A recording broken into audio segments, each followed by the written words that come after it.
ریاست new Jersey میں ایک بھارتی ہندو خاتون نے اپنے پاکستانی مسلمان شوہر کے انتقال پر اس کا غسل، کفن، نماز جنازہ اور تدفین کروا کے وفاداری کے ساتھ ساتھ ایک دوسرے کے مذاہب کے احترام کی مثال قائم کر دی۔ پاکستان کے شہر کراچی سے تعلق رکھنے والے ولید بلال روشن اور بہتر مستقبل کی تلاش میں 32 سال قبل 1990 میں امریکہ آئے، پھر یہیں مستقل سکونت اختیار کر لی اور بطور بیکر کام کرنا شروع کیا۔ ولید بلال نے بھارتی ہندو شہری کرن سے شادی کی، جن سے ان کی 2 بیٹیاں بھی ہیں۔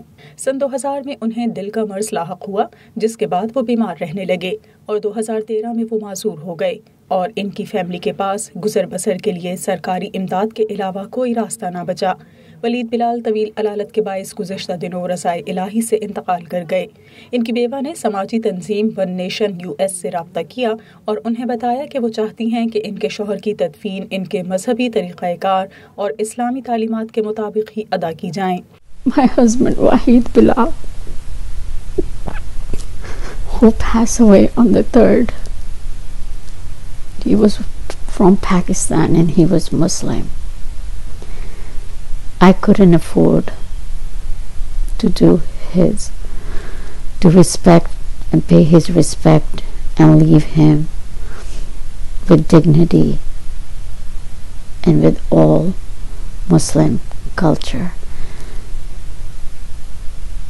One Nation US helped me a lot. One nation US نے مرحوم ولید اقبال کے غسل، کفن اور تدفین کے اخراجات کا بندوبست کرنے کے لیے کمیونٹی سے اپیل کی، جس پر سبھی نے لبیک کہا اور تمام تر انتظامات مکمل ہو گئے۔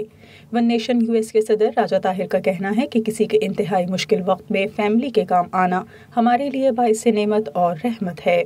کل فیملی نے ہمیں ریکویسٹ کیا، ون نیشن سے ریکویسٹ کیا کہ ہم ان کے جنازے کا اہتمام کریں، تو اللہ کا شکر ادا کرتے ہیں۔ ہمیشہ کی طرح ون نیشن کے والنٹیئرز اور کور ممبرز وہ سامنے آئے اور انہوں نے والنٹیئرلی اس کیس کو لیا اور الحمدللہ آج انہیں سپرد خاک کر دیا گیا۔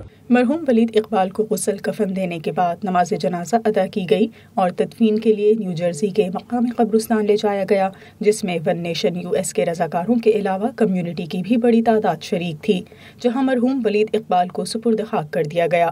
مرحوم نے اپنے سوگواران میں ایک بیوہ اور 2 بیٹیوں کو چھوڑا ہے۔